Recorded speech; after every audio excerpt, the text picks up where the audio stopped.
Vida nova com Jesus? É vida nova com Jesus para você e para sua família. Eu profetizo uma palavra de bênção para você. É um nome profético. Ministério Vida Nova está começando a programação. Todos os dias, 1 hora por dia, estamos aqui invadindo a sua casa, o seu trabalho, para nessa 1 hora falar das coisas do Senhor, nos alegrar com os louvores e com a palavra de Deus. Eu estou hoje aqui na entrada da Igreja Vida Nova, recebendo as pessoas que estão chegando com muita alegria para cultuar ao Senhor. É maravilhoso, nós queremos que você também venha conhecer um pouquinho mais das coisas de Deus, da palavra de Deus, das pessoas de Deus, porque é tão gostoso esse momento de comunhão entre os nossos irmãos, os nossos amigos.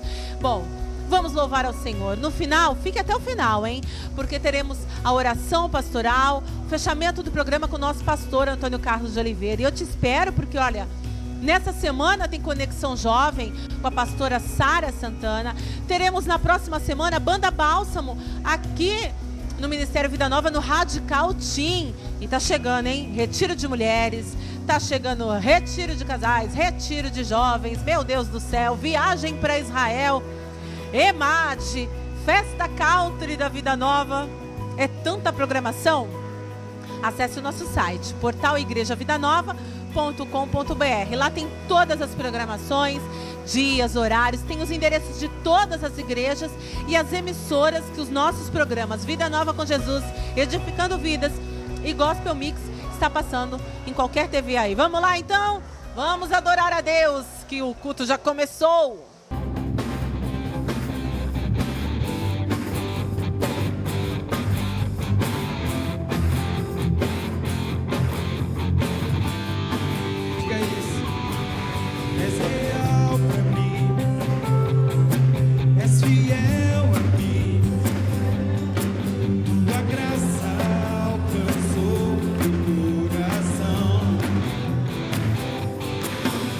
Salvador,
capítulo 7.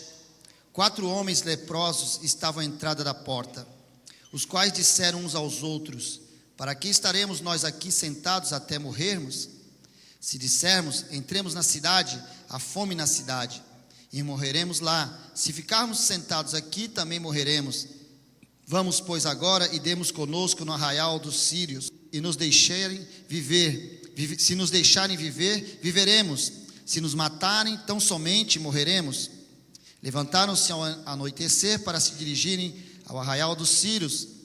E tendo chegado à entrada do arraial, eis que não havia lá ninguém, porque o Senhor fizera ouvir no arraial dos sírios ruído de carros e de cavalos, e o ruído de um grande exército, de maneira que disseram uns aos outros: eis que o rei de Israel alugou contra nós os reis dos heteus, os reis dos egípcios, para virem contra nós. Pelo que se levantaram e, fugindo ao anoitecer, deixaram as suas tendas, os seus cavalos e os seus jumentos, e o arraial como estava, e fugiram para salvar a sua vida. Chegando, pois, aqueles leprosos à entrada do arraial, entraram numa tenda, e comeram e beberam, e tomaram dali prata e ouro e vestes, e se foram, e os esconderam. Voltaram e entraram em outra tenda, e dali também tomaram alguma coisa, e a esconderam. Então disseram uns para os outros: não fazemos bem, este dia é dia de boas novas, e nós nos calamos. Se esperarmos até a luz da manhã, seremos tidos por culpados. Agora, pois, vamos e anunciemos a casa do rei. Versículo 10. Vieram, pois, e bradaram aos porteiros da cidade, e lhes anunciaram, dizendo: fomos ao arraial dos sírios, e eis que lá não havia ninguém, voz de ninguém, mas somente cavalos e jumentos atados, e as tendas como estavam. Naquele tempo, querido, era difícil para um leproso, porque ele não podia estar juntamente com as outras pessoas, porque a lepra é uma doença contagiosa, ela é transmissível, então ela poderia passar de uma pessoa para outra. Então era necessário que o leproso, ele ficasse fora da cidade, ele não podia ficar no arraial, ele tinha que ficar fora. Então essas pessoas que eram leprosas, essas pessoas elas eram desprezadas pela sociedade, essas pessoas elas eram humilhadas, né? Elas se sentiam humilhadas, se sentiam desprezadas, porque elas não podiam estar no convívio social com as outras pessoas, né? E muitas vezes, querido, isso acontece no nosso dia a dia, né? As pessoas, elas no mundo hoje, por causa do pecado, se tornam leprosas. E a gente vê, querido, que a lepra ela tem cura, querido. Da mesma maneira, se nós trouxer para o mundo espiritual, essas enfermidades, as drogas, a prostituição, a criminalidade, elas têm cura. Elas podem ser totalmente transformadas, essas pessoas, como eu fui, como muitos que aqui estão, foram transformados porque eram leprosos nessa sociedade, mas hoje não são mais, foram curados porque Jesus Cristo trouxe a cura para eles. Mas essas lepras da sociedade, elas têm cura, querida, amém? Jesus Cristo, Ele morreu na cruz para curar a minha vida e a sua vida de todo esse tipo de lepra social que nós temos vivido hoje. E eu vejo que esses 4 leprosos foram um canal de bênção, querido, porque naquela época eles não eram nada, desprezados, afastados do convívio social, afastados da sociedade. Mas ali, querido, Deus, pela sua infinita misericórdia, acabou usando aqueles 4 leprosos, porque a Bíblia é clara, querido, 1 Coríntios 1:27, que Deus escolhe as coisas loucas desse mundo para envergonhar a sábia. Às vezes você olha assim, você pensa assim: eu não sou nada na igreja, eu não sou nada na minha família, eu não sou nada. Deus é esse, viu, querido? É esse tipo de pessoa que Deus está procurando, querido. É esse tipo de pessoas que se acham simples, se acham humildes, porque aquele que se acha soberbo, Deus vomita da sua boca. Mas aquele que se acha simples, se acha humilde, Deus ele usa, querido. É esse que Deus está procurando. Se você se acha nessa situação hoje, talvez você seja aqui preso, cativo a algum vício, alguma droga, ou talvez ao cigarro, talvez a maconha, não sei, talvez a prostituição, talvez a bebedeira, o álcool, talvez você esteja preso e você fala assim: eu não sou digno de estar neste lugar, porque eu sou um leproso social. Eu quero dizer uma coisa para você, querido: Deus procura pessoas como você, porque quando você se entregar de verdade, quando você abrir teu coração para Deus, Deus vai fazer uma obra maravilhosa na sua vida, vai limpar você, vai te purificar, vai te santificar e vai usar você, querido. Aleluia, Salmo 113, versículo 7 e 8 diz que ele ergue do pó o desvalido e do monturo ele levanta o necessitado para o fazer assentar com os príncipes, sim, com os príncipes do seu povo. Deus pega aquele que não é nada, o desvalido, Deus pega aquele que está lá no lixão, no monturo, e faz assentar no meio dos seus príncipes, querido. Aleluia. E eu vejo esses 4 leprosos, querido, passando por tudo isso. Pessoas que na sua época eram desprezadas, não podia nem estar naquele lugar, tinha que ficar fora, querido. Mas a história fala que eles tomaram a decisão de entrar no arraial dos sírios. Naquele tempo, querido, agora eu vou entrar um pouco no contexto histórico. Naquele tempo, a situação estava braba. Já viu, acho que muitas pessoas que estão aqui olham assim: pastor, minha situação está braba, né? Está difícil. E naquele tempo a situação estava difícil, querido.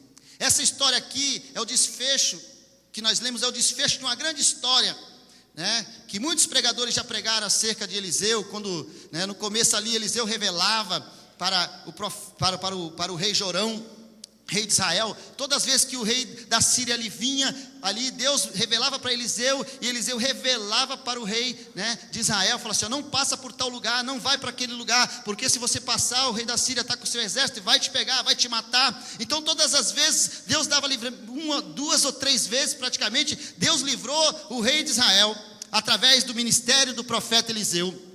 E ali, querido, Eliseu foi caçado por esse rei.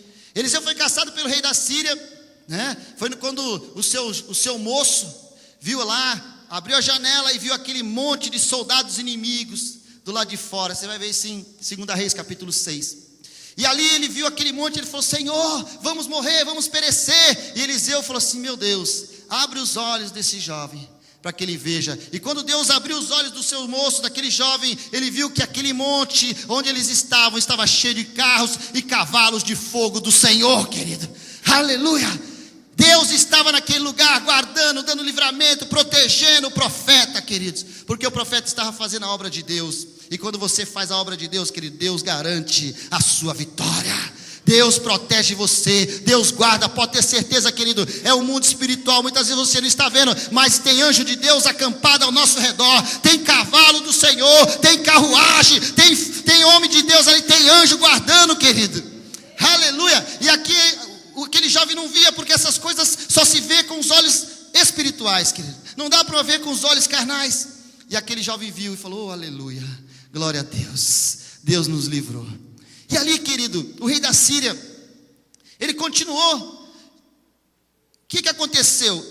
O profeta Eliseu pegou aqueles homens, pediu para Deus cegar aqueles homens, o exército sírio. Deus cegou o exército sírio.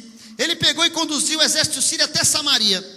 Chegou em Samaria, o rei Jorão ficou feliz, falou: ele trouxe os inimigos para mim aqui, vou matar todo mundo. E aí o profeta Eliseu falou: não, você não vai matar ninguém aqui, rei. Você vai matar aqueles que você conquistar com a tua espada. Aí você mata. Esse aqui não, esse aqui você vai pegar, você vai dar água e você vai dar pão para eles.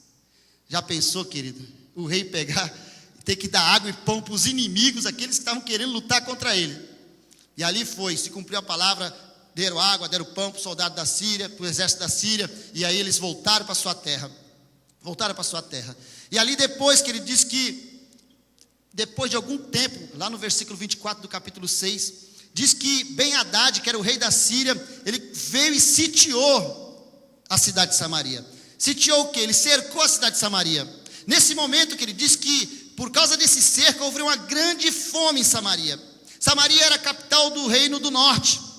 Reino do norte, onde houve a divisão das 12 tribos, 2 tribos reino do sul e 10 tribos reino do norte. Samaria era a capital do reino do norte. O rei naquele momento, né, era Jorão, filho de Acabe, um dos filhos de Acabe. O que aconteceu? Ben-Hadad veio e sitiou aquela cidade. Ele sitiou. Então não entrava nada e não saía nada. Imagine só, querido, não entrava comida, não saía comida, não tinha como se alimentar. E a fome reinou, houve uma grande carestia, houve muita fome, cara, ali em Samaria. O negócio foi feio. Ao ponto de dizer, querido, aqui na palavra do Senhor, no capítulo 6, que as mulheres combinaram, 2 mulheres combinaram, que um dia elas matariam o seu filho, iam cozinhar o seu filho, e iam comer. Então num dia uma mulher pegou e matou o seu filho. Elas tinham combinado, vamos matar. Matou o filho, cozinhou, comeram. Chegou no outro dia, era para outra mulher matar o filho dela, para elas comer. Aí a mulher falou, não, meu filho não. Pegou e escondeu o filho. Aí o que aconteceu? A mulher viu o rei passando, o rei Jorão passando, o rei de Israel, e falou, como é que o senhor pode deixar acontecer uma coisa dessa? Sabe quando a população reclama com o prefeito, com o presidente? Foi mais ou menos isso. Nós estamos passando fome aqui, o negócio está feio. A mulher falou, prometeu que ia matar o filho dela no outro dia para a gente comer, e não matou, escondeu o filho. Aí o rei falou, o que eu posso fazer, meu Deus? O rei ficou doido. Quem que ele pensou em pegar? Eliseu. Eu falei, Eliseu, o cara poupou a vida dos caras lá. Eu vou matar esse profeta, vou matar Eliseu, vou acabar com a vida de Eliseu, porque Eliseu permitiu que eu permitisse que eles voltassem, desse pão, desse água, e agora os caras vêm aqui, se tinha cidade, nós estamos nessa situação, mulher matando o filho, comendo. Então o negócio foi feio. E Eliseu soube que o rei estava vindo, e aí Eliseu profetizou, né, que o negócio ficou tão feio lá, querido, que eles estavam comendo cabeça de jumento. E para refogar, tinha uma especiaria maravilhosa, esterco de pombo, né? Era assim lá, a fome era tão grande, que para refogar a cabeça do jumento, o que eles faziam? Eles cozinhavam com cocô de pombo, querido. Já pensou que saudável, né? Negócio bem saudável, né? Você ficar bem robusto, né? Então o que a gente vê? A gente vê que naquela época fala assim, ó, aí você pode, volta na sua Bíblia aí, capítulo 6, 2 Reis, versículo 25, volta aí para a gente ler essa parte juntos. Vocês entenderem a história. Capítulo 6, versículo 25, houve grande fome em Samaria, eis que a sitiaram, a ponto de se vender a cabeça de um jumento por 80 ciclos de prata, e um pouco de esterco de pombas por 5 ciclos de prata. Isso mais ou menos assim, numa matemática assim, num dinheiro assim mais conhecido nosso, seria o quê? Uma cabeça de jumento era mais ou menos 1 quilo de prata. 1 quilo de prata. E aqui, esse pouco de esterco de pomba seria o quê? Uma caneca. Geralmente eles falam que é uma caneca, né? 200 gramas de esterco de pomba, sei lá, custava 60 gramas de prata. Então o dinheiro da época era ouro, era prata. Então essa medida era feita em prata. Então imagine só, o negócio, a inflação, a carestia, o negócio estava violento, querido. Era algo absurdo o valor que eles estavam cobrando pela cabeça de um jumento e por 200 gramas de esterco de pomba. Por quê, querido? A fome, querido. Não havia o que comer. As mulheres estavam praticando, né, antropofagia, canibalismo, que eles estavam já comendo seus próprios filhos, querido, porque não tinham o que comer dentro da cidade. Porque talvez, querido, elas não tinham nem o dinheiro para comprar a cabeça do jumento. Já pensou a situação? Tu pensa que está ruim a tua vida, querido, né? Tu pensa que está duro, tu pensa que está sem dinheiro. Imagine só tu não ter dinheiro para comprar a cabeça de um jumento, querido. Tu não tem dinheiro para comprar 200 gramas de cocô de pombo, e tu está reclamando da vida ainda, muitas vezes, né? Tem dinheiro, está comendo bem, a cesta básica está chegando lá, Deus está abençoando, querido. Muitas vezes a gente fala, eu não posso dar porque eu não tenho. Querido, se a gente for olhar, nós temos e temos muito, querido. Diga para o teu irmão, você é uma bênção, meu irmão. Diga para o teu irmão, você é abençoado, querido. Diga para o teu irmão, talvez, eu não sei se alguém já passou fome. Diga assim para o teu irmão, talvez você não saiba o que é fome.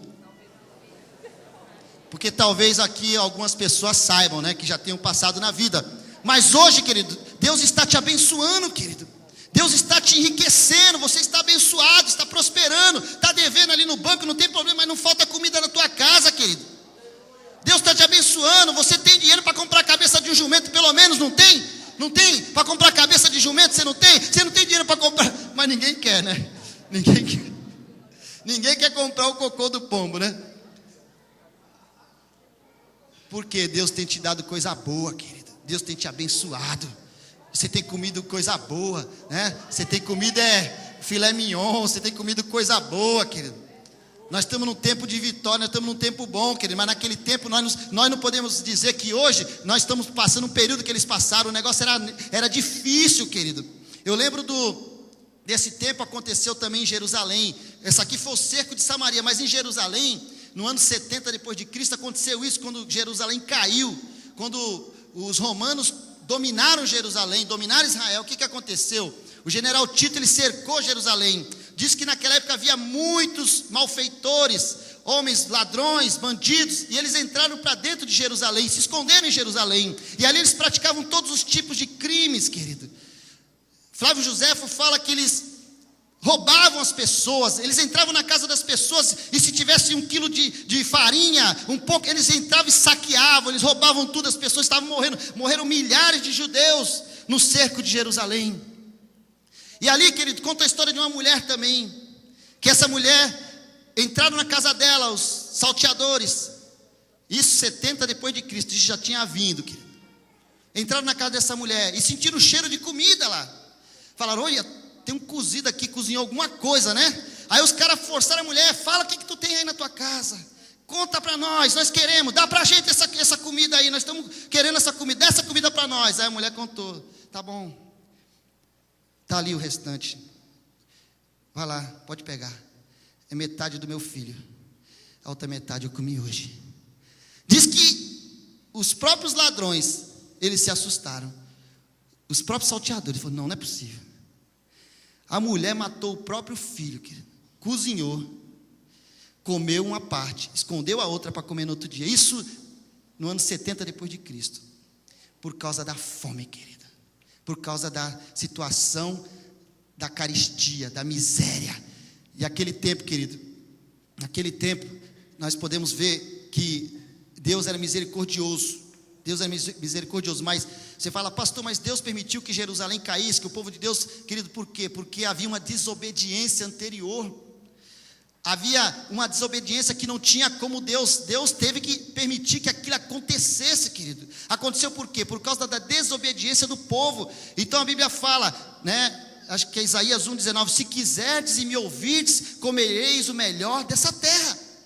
Agora, quando a gente não quer e a gente não ouve a Deus, a gente não obedece, o que acontece? A gente come o pior. E aquele tempo, querido, comer o filho, para aquela mulher era tudo, ou ela comia o filho ou ela morria. Então ela preferiu sacrificar o seu filho, comer um pedaço, guardar o outro para comer no outro dia. Então ele é um estado de degradação, querido, que as pessoas vivem por causa da fome, querido, por causa da carestia. E a gente vê que aqui os quatro leprosos, eles foram instrumento de Deus para livrar o povo dessa fome, porque o povo estava cercado, querido. E ali Ben-Hadad sitiou a cidade. Ben-Hadad não permitia que nada entrasse. Isso tudo também por causa do rei Acabe, né? O rei Acabe, ele teve a oportunidade de matar o rei da Síria. Depois você vai olhar, volta lá na sua Bíblia depois com calma. 1 Reis, capítulo 20. Você vai ver a história. Deus entregou o rei da Síria, Ben-Hadad, nas mãos de Acabe. Acabe era um rei de Israel. E era um rei péssimo, idólatra. Mas Deus foi misericordioso com esse rei, queridos. Deus permitiu que ele vencesse Ben-Hadad 2 vezes. Ele venceu Ben-Hadad, mas Ben-Hadad com um exército gigantesco veio contra ele. E ele venceu Ben-Hadad. Diz que aí, depois que ele conseguiu essa vitória, os discípulos, soldados ali de Ben-Hadad, chegaram para Ben-Hadad e falaram, Ben-Hadad, rei, sabe por que eles venceram a gente? Porque eles são, o Deus deles é um Deus de montes, é o Deus dos montes, por isso que eles venceram a gente. Vamos tentar novamente e vamos lutar com eles agora nos vales, nas planícies. E aí o que aconteceu? Eles se reorganizaram e depois de 1 ano, Ben-Hadad foi novamente, enfrentou o rei Acabe. E Deus tinha falado, depois você vai ver lá, 1 Reis capítulo 20, versículo 28. Deus falou para o rei, eles pensam que eu sou um Deus só dos montes, mas eu vou mostrar para eles que eu também sou um Deus das planícies, que eu também sou um Deus dos vales. E ali Deus deu a vitória novamente. Era 100 soldados sírios contra 1 soldado de Israel. E Deus desbaratou. E ali Deus deu vitória para o exército de Israel, querido. Sabe por quê? Porque o nosso Deus, Ele é um Deus de montes, mas Ele também é um Deus de vales. Deus está contigo quando você está por cima, querido, quando você está nos montes. Mas Deus também está contigo quando você está no vale, quando você está na planície, quando você está ali no perrengue, quando você está passando dificuldade. Deus é Deus de montes e Deus é Deus de vales, querido.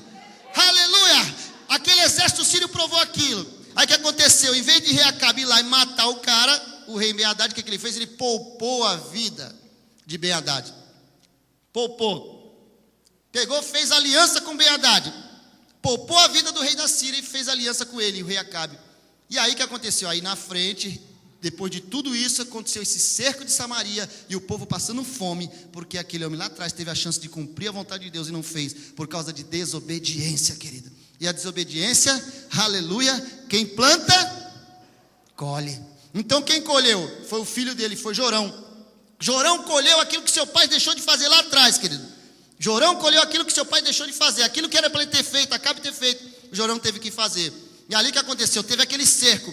E aí fala que Deus deu esse livramento, que nós lemos aqui dos 4 leprosos. O negócio estava feio, querido. O negócio estava feio, fome extrema. Ninguém saía, ninguém podia entrar. Mas o profeta Eliseu, ele profetizou no capítulo 7, ele disse assim, versículo 1, se você quiser ver, você pode ver, diz assim, ó. Então disse Eliseu, ouvi a palavra do Senhor, assim diz o Senhor, amanhã, às estas horas, mais ou menos, dar-se-á um alqueire de flor de farinha por um ciclo, e 2 de cevada por um ciclo à porta de Samaria.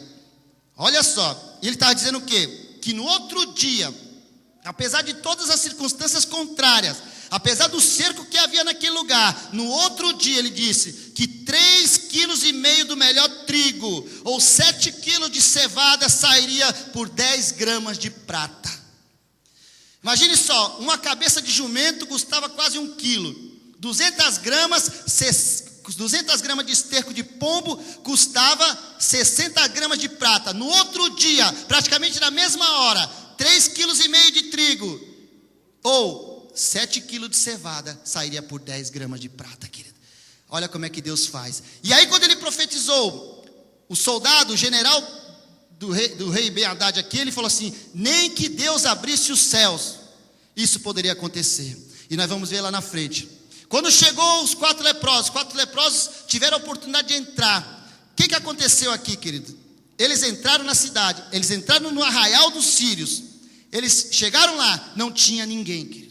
Por quê? Porque Deus tinha desbaratado todos os inimigos do povo de Deus, querido. É assim que Deus faz, que Deus desbarata todos os inimigos da tua vida, querido. Deus desbarata todos os nossos inimigos. Eles chegaram naquele lugar que nem eles acreditaram. Mas nós vamos ver algumas atitudes que eles tiveram, que é o tema da mensagem. As atitudes daqueles que são escolhidos por Deus. O que esses caras fizeram? Eles tiveram algumas atitudes que foram fundamentais, querido. Por quê? Se eles não tomassem essas atitudes, né? Se eles não tivessem tido o domínio próprio, né? A temperança, né? Algumas qualidades do fruto do Espírito, para que eles pudessem entrar, isso representando nós hoje, contextualizando para a igreja, tá? Eles fizeram o quê?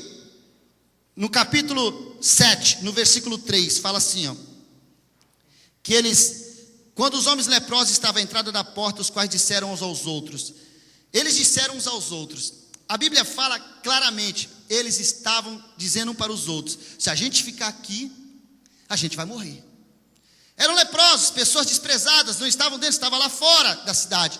Mas eles olharam para o arraial dos sírios e eles viram aquele cerco, eles pensaram, se a gente entrar na cidade não tem comida lá, nós vamos morrer.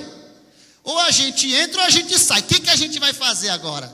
Então eles decidiram, e ali eles entraram o quê? Em concordância, querido. Então veja que a primeira atitude dos escolhidos de Deus, porque aqueles leprosos eles foram escolhidos por Deus, querido. Você também foi escolhido por Deus, querido. Amém? Onde estão os escolhidos por Deus aqui? Aleluia! Nós fomos escolhidos por Deus, querido. E esses leprosos também foram. Não importa a sua lepra, eu quero dizer uma coisa para você. Deus, o nosso Senhor, Ele te escolheu, querido. Não importa o tamanho do seu pecado, não importa o tamanho da sua lepra, Deus, o nosso Deus, te escolheu, querido. Aleluia! Mas precisa obedecê-lo. Ter atitudes que são fundamentais para que haja uma mudança na tua vida, para que Deus possa entrar e fazer um rebuliço, para Deus possa entrar e mudar a situação. Precisamos de algumas atitudes, querido. E eu vejo a primeira atitude que esses homens tiveram, esses 4 leprosos, porque não era um leproso, querido, eram 4. Então imagine só se naquele momento 2 deles não concordassem. Não vamos entrar. E 2 falam, não, vamos entrar. Não, vamos lá, não vamos, não vamos. O que ia acontecer? Eles não iam ficar parados, eles não iam fazer nada. Então a primeira atitude daqueles homens, eles mostraram concordância nas ações. Disseram para os outros, vamos entrar. E todos eles entraram os 4, querido. E é isso que nós precisamos muitas vezes. Nós precisamos concordar nas nossas ações, querido. Tem muitas pessoas que não concordam, né? Eu não concordo com o que o pastor fala. Eu não concordo com o que o pastor faz. Eu não concordo. Tem gente que não concorda com nada, querido. É tudo do contra, já viu? Pessoas que são do contra, querido. Se não, e Amós fala o quê? 3:3. Porventura andarão duas pessoas juntas se essas pessoas não estiverem de acordo? Não há como andar junto com uma pessoa se você não estiver de acordo com essa pessoa, querido. E muitas pessoas dizem que não concordam, mas muitas vezes, se você perguntar por que você não concorda, não sei. Não sabe nem por que não concorda, querido. Não sabe nem por que não sabe, não sabe nem por que não quer, não sabe nem por que não vai, não sabe nem por que fica. São pessoas inconstantes, pessoas que um dia estão no alto, outro dia estão embaixo. São pessoas que não têm firmeza, querido. E Deus não quer crente desse jeito.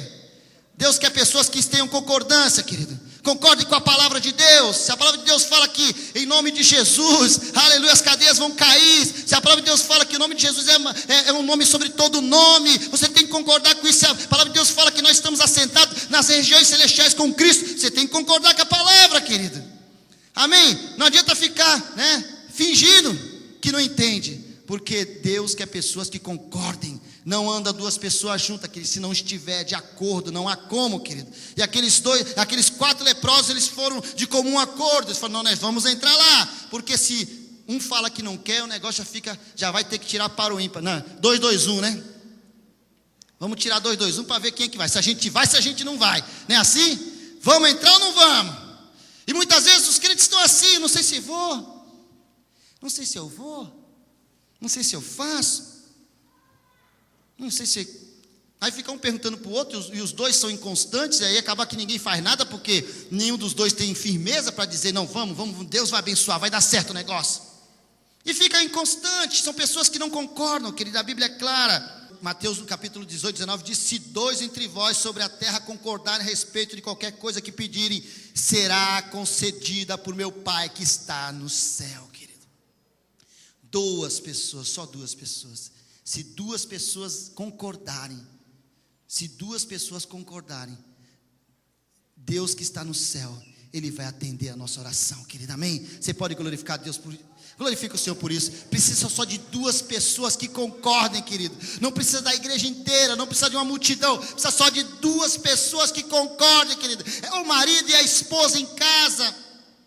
Representa essas 2 pessoas, um lar que anda em concordância, que o esposo com a esposa, um lar que anda em concordância, não haverá restrição, querido, para este lar, para esta família, será uma bênção, querido, vai saquear o inferno, queridos, vai produzir filhos de bênção, queridos, aleluia, vai ser futuro da igreja, meu irmão, vai ser coluna na igreja do Senhor. Se 2 pessoas concordarem, querido, se o marido e a esposa concordarem, aleluia, ninguém poderá parar essa família. Aleluia, vai saquear o inferno, querido, em nome de Jesus. É isso que Deus tem para a tua casa, meu irmão. É isso que Deus tem para a tua família, meu irmão. É isso que Deus tem para a tua casa, para a tua família. É só você crer que Deus está no controle de todas as coisas. Mas começa a entrar em concordância com o teu marido. Começa a entrar em concordância com a tua esposa. Não adianta se o marido puxar para cá e a mulher puxar para cá, meu irmão. O negócio não anda. O negócio não vai. Os 2 precisam concordar. Segunda atitude que eles tiveram no versículo 5, olha aí, eles se levantaram, os leprosos, os desprezados, se levantaram ao anoitecer. Essa segunda atitude deles, o que aconteceu? Revelou disposição na fé, querido. Eles precisam, e é isso que nós precisamos, nós precisamos revelar uma disposição de fé, querido. Porque se você ficar parado, prostrado, nada vai acontecer. Eles fizeram o quê? Eles se levantaram, leprosos, querido. Pessoas que talvez não tinham o dedão do pé, comido pela lepra, talvez as mãos deformadas, o rosto todo enrugado com aquela coisa feia, que fica escamação, talvez sem alguma parte do corpo, querido, porque a lepra consome tudo, com o tempo, e eles não ficaram prostrados, mas eles se levantaram, eles tiveram uma atitude de fé, querido. Eu quero dizer uma coisa para você, se você quer viver o milagre de Deus, você precisa se levantar nessa noite, amém? Você precisa ter uma atitude de fé, querido.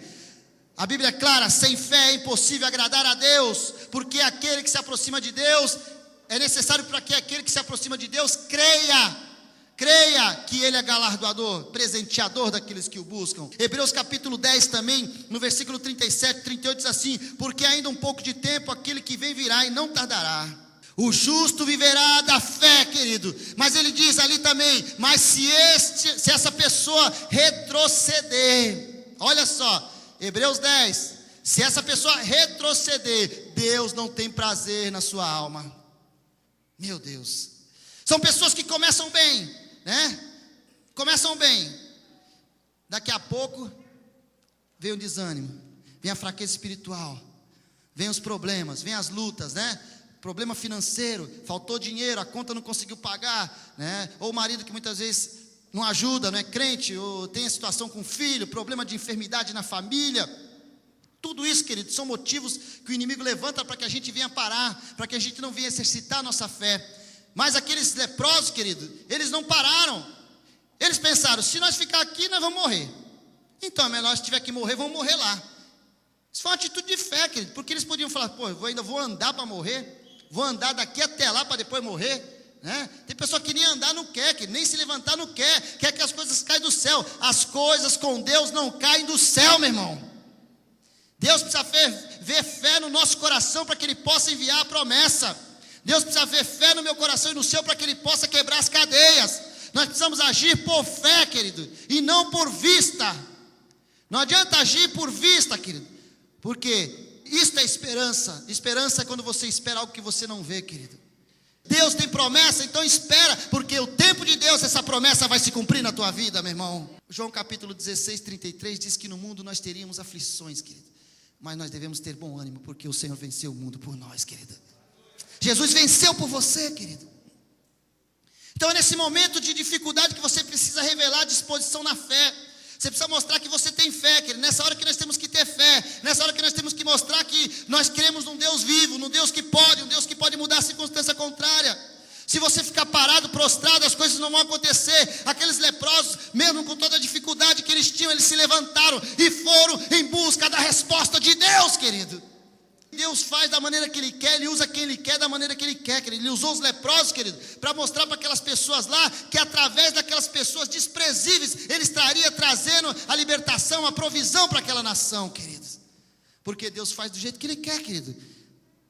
Mas cuidado com esses testemunhos, meu irmão. Cuidado. Nós somos crentes, mas uma coisa que eu sempre falo: nós temos que ter a cabeça no céu, mas os nossos pés no chão, querido. Amém? Você vive num mundo onde há muitos escarnecedores, e a igreja, o evangelho tem sido muito escarnecido por causa desse tipo de coisa, querido. Tem sido muito blasfemado por causa desse tipo de coisa. Então toma cuidado, meu irmão. Tem coisa que é fé, tem coisa que já não é fé. Amém? Já não sei nem, vou nem dizer o nome, porque nem eu sei, mas não é fé, querido. Amém? Aqueles homens, eles foram invadir aquele local e foram abençoados. Hudson Taylor, por que eu estou falando aqui? Da fraqueza. Nós somos fracos. Não pensa que você é super-homem. Não é o Hudson aqui, o obreiro, não. Hudson Taylor foi o maior evangelista, o maior missionário na China. E ele dizia assim, que todos os gigantes de Deus são pessoas fracas. Todos os gigantes de Deus eram pessoas fracas, querido. Por quê? Aquilo que Paulo fala, querido. 2 Coríntios, não é isso? 2 Coríntios diz o quê? Capítulo 12, versículo 9, fala assim: a minha graça te basta, porque o meu poder se aperfeiçoa na sua fraqueza, querido. É isso que acontece, nós somos fracos, mas o poder de Deus se aperfeiçoa na nossa fraqueza, querido. Amém? Não importa se você está fraco hoje, se você está caído, não se preocupa. Deus vai te dar força, vai te colocar de pé. O Senhor vai te colocar cabeça em pé novamente. Sabe por quê?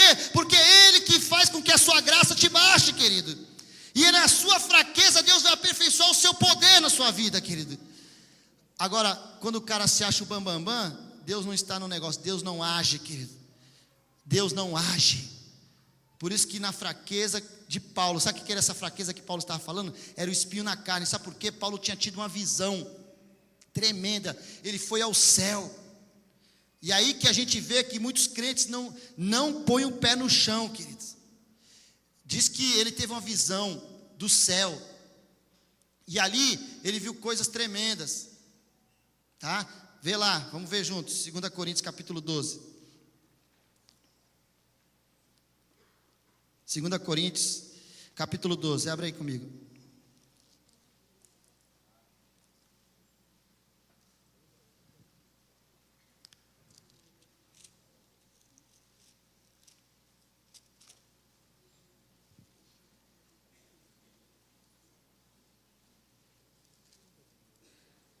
Amém, queridos? Ele está falando de visões e revelações do Senhor. E ele está falando aqui, ó. Ele está falando de um homem, no versículo 2, capítulo 12, 2 Coríntios, diz: conheço um homem que em Cristo há 14 anos foi arrebatado até o terceiro céu. Se no corpo ou fora do corpo não sei, Deus o sabe. E sei que tal homem, se no corpo ou fora do corpo não sei, Deus o sabe. Foi arrebatado ao paraíso e ouviu palavras inefáveis, às quais não é lícito ao homem se referir. De tal coisa me gloriarei, não, porém de mim mesmo, salvo das minhas fraquezas. Então ele está falando que Deus colocou um espinho na carne dele, querido. Por isso que ele fala: a tua graça me basta. Por quê? Deus tinha colocado um espinho na carne dele, porque este homem viu, né? Ele viu visões tremendas, querido. E muitas pessoas, porque recebem visões tremendas, elas se ensoberbecem, querido. Acham que são melhores do que os outros, estão num nível espiritual maior do que os outros. O apóstolo Paulo fala: Deus colocou em mim um espinho na carne, para que eu não viesse me ensoberbecer, para mim eu não ficar me achando melhor do que meus irmãos. E ele fala: a minha graça te basta. Por que Paulo tinha que passar isso? Para ele sentir a sua fraqueza, querido, para ele sentir que ele era fraco, para ele sentir que ele precisava depender totalmente de Deus, querido. Nós dependemos de Deus, querido. Fala para o teu irmão: você depende de Deus, meu irmão. Se não for Deus na tua vida, querido, nada vai acontecer. Toda honra, toda glória é para Ele, para o Senhor dos exércitos, somente para Ele, querido. Ele é o único digno de todo louvor, é para Ele, querido. É Ele que era, é Ele que é Ele que há de vir, o Deus Todo-Poderoso, querido. Aleluia! Se o apóstolo Paulo disse isso, querido, Deus põe espinho na carne, meu irmão, para mostrar que quando você está fraco, Ele te torna forte. Amém? Porque o poder de Deus vai se aperfeiçoar na nossa fraqueza. Quando você estiver fraco, saiba, peça para Deus: Senhor, me ajuda, me ajuda. E Deus vai te fortalecer, meu irmão. Deus vai te encher. Deus vai colocar em você o teu Espírito Santo. Deus vai colocar em você dons espirituais, porque essa capacitação vem do Pai. Essa capacitação vem de Deus, querido. Aleluia, não é de homens. Amém? Então tenha disposição na fé, querido, porque nós somos fracos mesmo. Mas é nessa fraqueza que Deus quer te abençoar. É nessa fraqueza que Deus quer te colocar de pé. É nessa fraqueza que Ele quer te fortalecer, querido, para que você viva pela fé e não por vista, querido. Porque é só um pouquinho de tempo, e aquilo que há de vir virá. Eram 4 leprosos, e eles acharam que eram 2 exércitos, né? Que o rei de Israel, Jorão, tinha alugado, contratado outros exércitos para ir ajudar ele, né? Ele achou que era, mas que nada, que aquilo era Deus, a intervenção divina, queridos. Deus, Ele move céus e terra, querido. Deus tem os seus meios, querido, de nos abençoar, meu irmão. Deus tem os seus meios de mover os céus ao teu favor. Deus tem os seus meios de abençoar a sua igreja, querido. Nesse momento Deus usou os 4 leprosos, mas Deus pode usar qualquer coisa para ministrar uma bênção sobre a tua vida, queridos. Aleluia. Você crê nisso e glorifica a Deus por isso, queridos. Aleluia. Porque quando Jó começou a orar, querido, Jó também era leproso. Diz lá, capítulo 42, que quando Jó começou a orar pelos seus amigos, Deus mudou a sorte de Jó, queridos. Na vida de Jó, a chave, sabe o que foi? Foi ele orar pelos seus amigos. E qual é a tua chave, meu irmão? Já perguntou para Deus, meu irmão? Senhor, qual é a chave da minha vida? Qual é a chave que o Senhor tem para mudar a minha história, Senhor? Qual é a chave que o Senhor tem para mudar essa situação que eu estou passando, talvez financeira, na minha casa, na vida do meu marido, essa situação que eu estou vivendo, talvez no meu trabalho? Peça para Deus essa chave, queridos. Senhor, me dá essa chave, eu preciso achar, Senhor. É um segredinho, querido, que está entre você e a sua bênção, meu irmão. É um segredinho que Deus pode revelar. Deus pode revelar, está entre você e o seu milagre, querido. Quando Jó começou a orar pelos seus irmãos, Deus mudou a sua sorte, queridos. Peça para Deus nessa noite: Senhor, me mostra com essa chave, Senhor, me mostra com essa chave, Senhor. Porque ele mesmo leproso, querido, ele não desistia. No capítulo 19, 25, ele diz: eu sei que o meu Redentor vive, e por fim ele se levantará. E realmente se levantou. No capítulo 42, ele foi abençoado. A Bíblia fala que Deus restituiu para ele em dobro tudo aquilo que ele tinha perdido, queridos. Deus fez com Jó, e Deus pode fazer com você. Talvez teu lar esteja destruído, talvez teu marido tenha ido embora, a esposa te abandonou. Não se preocupe, Deus pode trazer de volta, queridos. Talvez teu filho tenha saído de casa, não tem problema, Deus pode trazer o seu filho de volta, queridos. Sabe por quê? Porque o nosso Deus, enquanto você está dormindo, a Bíblia fala no Salmo que Ele está trabalhando ao nosso favor, queridos. Deus está trabalhando ao seu favor, queridos. Posso crer que em minha vida o milagre vai acontecer. Posso ver as promessas sendo liberadas sobre mim, sendo liberadas sobre mim.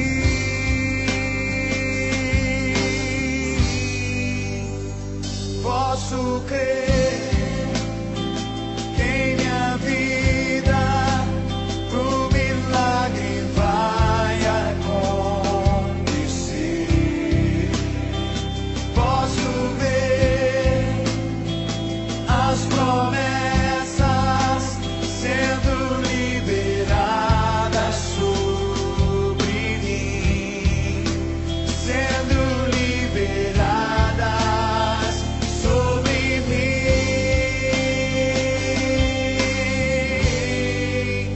Hoje o meu milagre vai chegar. Eu vou crer, não vou duvidar. O preço que foi pago a mim na cruz me dá vitória nesta hora. Hoje o meu milagre vai chegar. Eu vou crer, não vou duvidar.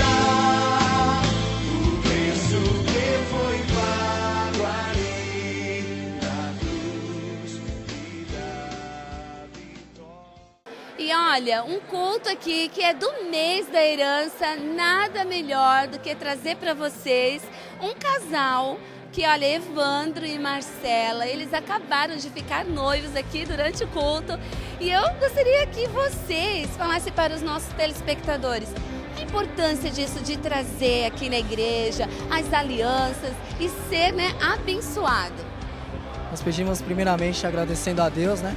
E perante a igreja, ao pastor para estar abençoando as alianças. Porque a aliança não é apenas um símbolo para estar colocando para dizer que é casado, mas sim é um símbolo perante Deus, que é a união, que se torna um só perante a presença de Deus. Agora, Marcela, eu ouvi, né, na hora que o pastor estava orando, e aí, olha, fala assim, um falando para o outro. Uma das coisas foi que eu te prometo que vou te levar até o altar, né? O Evandro falou para você e você falou para ele. Às vezes, quem está nos assistindo nunca vivenciou isso, porque começa a namorar, não sabe se vai chegar até o altar. Nós que somos servos do Senhor, a gente tem outra mentalidade, não é isso? É verdade, nós que servimos a Deus, né, nós sabemos que em tudo nós somos abençoados. Hoje mesmo na escola dominical de manhã a gente estava aprendendo sobre a vida abundante, né? Então nós cremos que Deus, em todas as áreas da nossa vida, Ele quer realmente nos abençoar. Então é isso aí, gente. Olha, Centro Familiar Vida Nova de Cubatão já diz tudo, é família. Faça como eles. Estão aí, olha, começando, iniciando namoro, noivado, procurando chegar ao altar para um casamento, mas tendo Jesus como centro, como rocha. Então, vamos fazer o convite para quem está nos assistindo? Vem com a gente!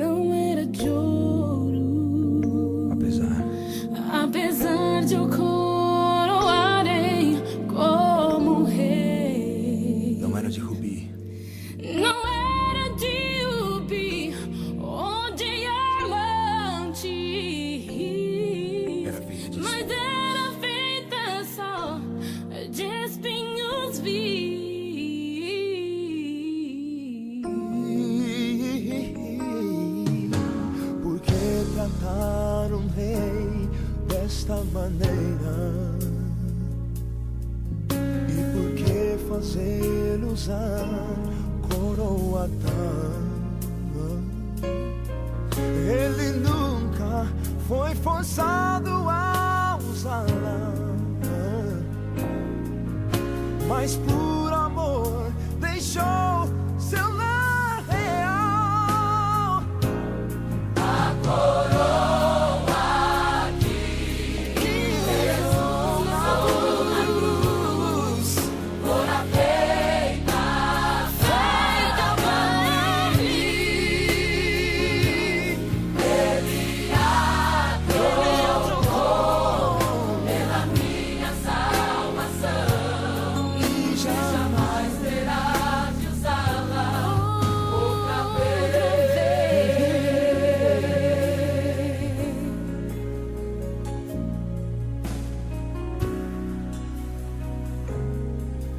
O inimigo não desiste facilmente. Ele quer fazer usar coroa tal, mas tenha isto sempre em sua mente. No Calvário, o bem venceu o mal, e a coroa jamais terá de ser usada outra vez. A coroa que Jesus usou na cruz, fora feita para mim. Ele a trocou.